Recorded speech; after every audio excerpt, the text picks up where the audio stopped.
Sesaat lagi Anda akan mengikuti program Making Life Better bersama Paulus Wiratno. Selama 15 menit ke depan, Anda akan belajar membuat kehidupan lebih baik.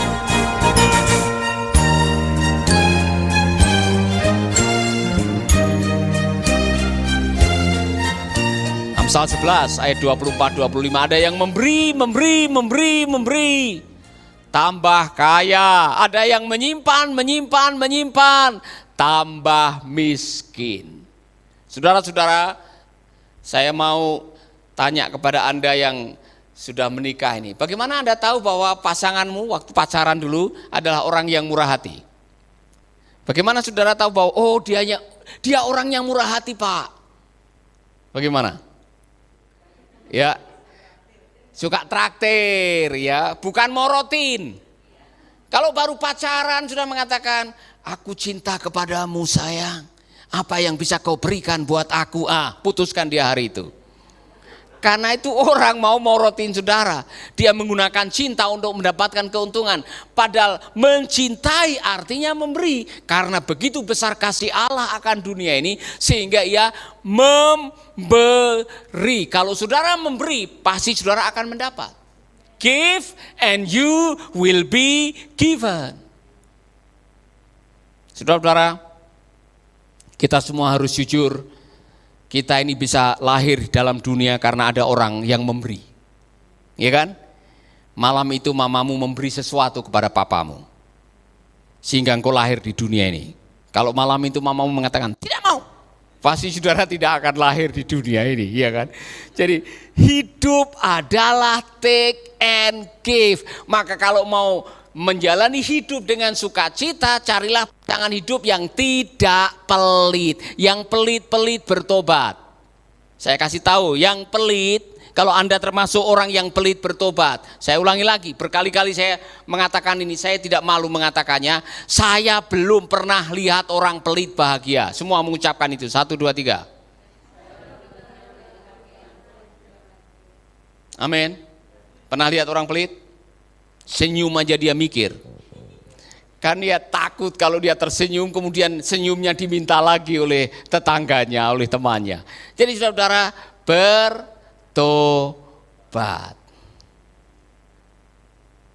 Cari pasangan yang generous. Cek baik-baik, dia orangnya, orang Jawa bilang loman. Loman itu suka memberi, tidak hitung-hitungan. Kalau cari jodoh, carilah orang yang murah hati. Kriteria yang berikutnya menarik sekali saudara. Mari kita akan lanjutkan kisahnya. Dan orang itu mengamat-amatinya dengan berdiam diri untuk mengetahui apakah Tuhan membuat perjalanannya berhasil atau tidak. Ayat 22, setelah unta-unta itu puas minum, maka orang itu mengambil anting-anting emas yang setengah sikal beratnya, dan sepasang gelang tangan yang 10 sikal emas beratnya, serta berkata, perhatikan baik-baik, sampai detik itu Eliezer belum tahu wanita ini siapa dan anak siapa. Tapi karena tandanya tadi sudah ada dan sudah ada kriteria-kriteria yang ada di benaknya Eliezer, dengar baik-baik, dia langsung memberikan gelang,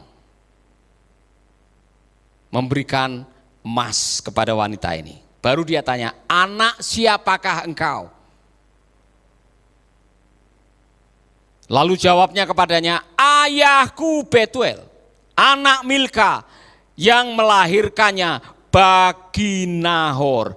Lagi katakan di situ, baik jerami, baik makanan unta banyak pada kami, tempat bermalam pun ada. Lalu berlututlah orang itu dan sujud menyembah Tuhan, serta berkata, terpujilah Tuhan Allah Tuanku Abraham, yang tidak menarik kembali kasihnya dan setianya dari Tuanku itu, dan Tuhan telah menuntun aku di jalan ke rumah saudara-saudara Tuanku ini.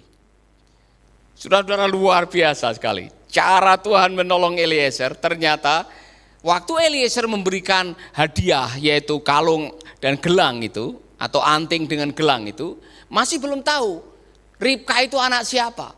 Baru setelah dia kasih, itu bukti saudara-saudara bahwa ada tindakan iman yang dilakukan oleh Eliezer. dia memberikan sesuatu karena dia tahu ini orangnya. Ini gadis, ini perempuan yang akan menjadi. Baru dia tanya, kamu anak siapa? Betuel, anak Nahor. Langsung dia sujud, ini dia. Tuhan terima kasih, misi accomplished. Misi saya tercapai. Luar biasa kan saudara? Jadi libatkanlah Tuhan dalam mencari jodoh, tapi jangan lupa gunakanlah indera saudara untuk menemukan orang yang tepat bagi saudara. Jodoh di tangan Tuhan tidak berarti langsung turun dari langit di bawah malaikat. Jodoh dari Tuhan berarti kita harus pergi menggunakan standarnya Tuhan. Apa artinya? Jodoh ada di tangan Tuhan berarti waktu mencari jodoh pakai cara-cara Tuhan. Amin. Ikutilah Eliezer waktu mencari jodoh, tidak sembarangan. Kriterianya juga orang-orang yang takut akan Tuhan, orang yang mengenal kebenaran, orang yang menjaga kesucian, orang yang hidup rajin, orang yang bisa dipercaya, orang yang murah hati.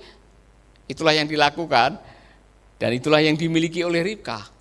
Wow, terakhir ada sesuatu yang menarik. Jadi ketika pada akhirnya Eliezer bernegosiasi dengan keluarganya Ribka untuk membawa dia hari itu, sebetulnya keluarganya keberatan. Tetapi akhirnya karena negosiasinya cukup bagus, akhirnya Ribka langsung bisa diboyong untuk Ishak pergi naik unta menuju ke tempat di mana Ishak tinggal. Mari kita akan lihat. Tuhan sangat memberkati tuanku itu sehingga ia telah menjadi kaya. Tuhan telah memberikan kepadanya kambing, domba dan lembu-lembu sapi, emas dan perak, budak laki-laki dan perempuan, unta dan keledai. Ayat yang ke-36. Dan Sarah istri tuanku itu sudah tua, telah melahirkan anak laki-laki bagi tuanku itu. Kepada anaknya ia telah diberikan tuanku segala milik hartanya. Tuanku itu telah mengambil sumpahku, engkau tidak akan mengambil untuk anakku seorang istri dari antara perempuan Kanaan yang negerinya kau diami ini. Anda masih bersama Paulus Wiratno di Making Life Better.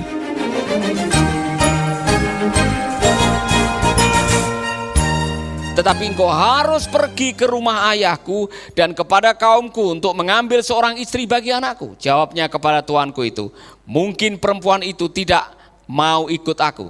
Tetapi katanya kepadaku, Tuhan yang di hadapannya aku hidup akan mengutus malaikatnya menyertai engkau dan akan membuat perjalananku berhasil sehingga engkau akan mengambil bagiku anakku seorang istri dari kaumku dan dari rumah ayahku. Nah saudara-saudara, setelah semuanya selesai, maka pada hari itu dibawalah Ribka menuju ke tanah Kanaan. Dan pada waktu Ribka melihat ada Ishak, dia tanya kepada Eliezer, siapa laki-laki itu? Oh, dia tuanku Ishak. Langsung dia turun dan dia memakai cadar.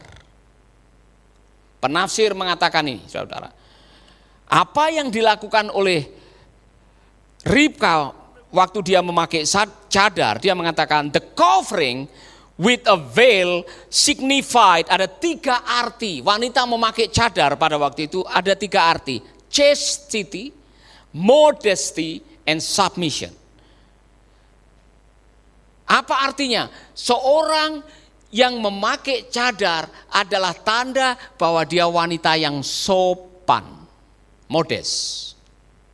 Dia tampil sopan di hadapan calon suaminya. Bukan hanya itu, saudara-saudara, wanita yang memakai cadar pada budaya itu adalah tanda bahwa dia punya submission. Apa itu? Penundukan diri. Dan itu seperti apa yang dikatakan oleh firman Tuhan. Hai istri-istri, tunduklah pada suamimu. Bukan tanduklah suamimu. Tunduklah pada suamimu. Amin. Ada satu yang menarik. Wanita yang memakai cadar adalah simbol chastity, chasing, memposisikan diri untuk dikejar. Jadi jadilah wanita yang sopan, wanita yang tunduk, dan tampillah sebagai wanita yang dikejar-kejar laki-laki, itu maksudnya.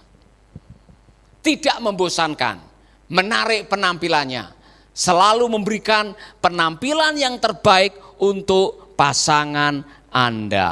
Haleluya. Yang masih jomblo-jomblo, kalau ingin jadi wanita yang menarik bagi pria, 3 ini harus ada, atau mungkin lebih dari itu. Cantik luar dalam. Amin. Jadilah wanita yang cantik luar dalam, jadilah wanita yang murah hati. Jadilah wanita yang mau melayani. Jadilah wanita yang rajin. Dan jadilah wanita yang sopan. Submission dan chastity.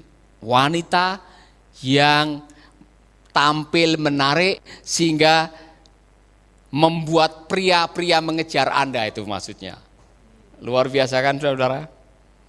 Dan saudara-saudara, nanti Ishak langsung membawa Ribka, malam hari itu langsung resmi menikah tanpa pacaran. Tanpa pacaran. Tapi karena ini melibatkan Tuhan dan melibatkan biro jodoh, yaitu Eliezer, yang punya kriteria sangat tinggi.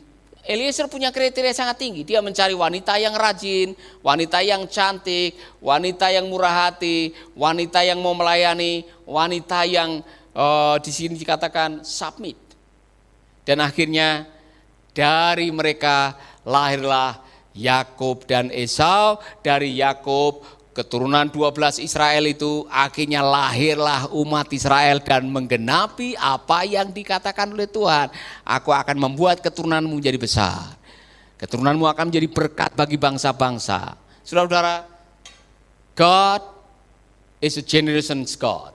Allah kita adalah Allah yang memikirkan mengenai generasi. Jadi mulai sekarang, ibu-ibu yang punya anak perempuan, walaupun anaknya masih kecil, doakan supaya mendapatkan suami yang rajin, ya kan? Suami yang murah hati, suami yang baik, suami yang menjaga moral, suami yang punya standar firman, bukan sembarangan comot. Amin. Saya berdoa agar anak-anak saya pada akhirnya nanti akan mendapatkan teman hidup yang bisa menunjang kelanjutan daripada visi Allah dalam kehidupan mereka. Saya yakin sekali saudara-saudara. Itulah sebabnya saya selalu mengatakan dulu, kalau ada orang yang melamar kamu atau mau, kasih saya waktu untuk ketemu dengan dia dulu. Saya akan suruh dia jalan dari Denpasar menuju Bedugul, bisa enggak dia? Artinya saya menguji, saya ajak camping, saya lihat karakternya seperti apa. Sampai sekarang saudara-saudara, kalau Timi sudah mulai deket-deket dengan wanita, saya cek, ini siapa, anak siapa, dari mana, pergi ke gereja atau tidak. Selalu ada standarnya saudara-saudara.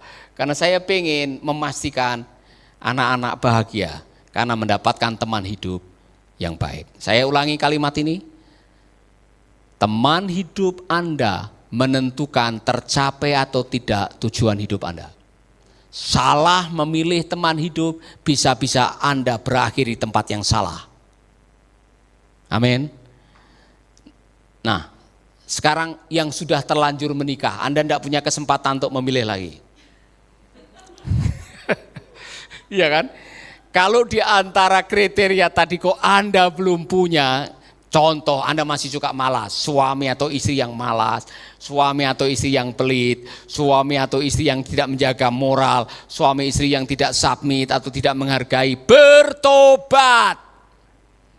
Supaya apa? Supaya engkau ada kesempatan membaharui diri, menjadi berkat buat generasi yang berikutnya. Hidup ini singkat, lakukanlah yang terbaik. Mengakhiri dengan baik artinya waktu kita meninggal ada keturunan-keturunan yang akan melanjutkan kehidupan kita dengan visi, dengan standar moral, dengan nilai, dengan iman yang sama. Amin. Haleluya. Ada orang-orang yang mungkin lagi ngecek nih, waduh dia malasnya bukan main. Oh, dia nih pelit. Setahu saya sudah 2 tahun pacaran tidak pernah keluarkan uang dia. Pulsa aja dia minta. Kalau mau Anda putuskan sekarang, saya mau mendoakan, berani memutuskan. Ya kan? Jangan takut. Supaya apa? Supaya kita nanti tidak menyesal. Karena selalu yang namanya penyesalan selalu datang di akhir perjalanan, saudara-saudara. Siapkan yang terbaik dari sekarang. Amin. Sahabat, Anda baru saja mendengarkan Making Life Better bersama Paulus Wiratno.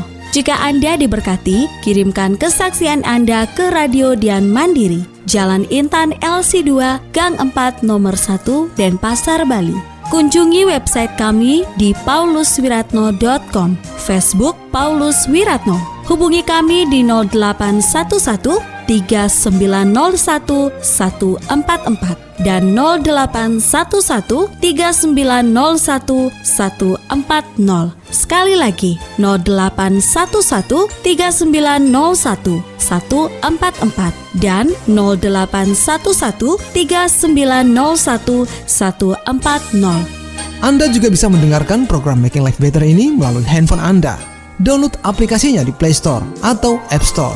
Sahabat, mari dukung program Making Life Better ini melalui rekening BCA 6690300525.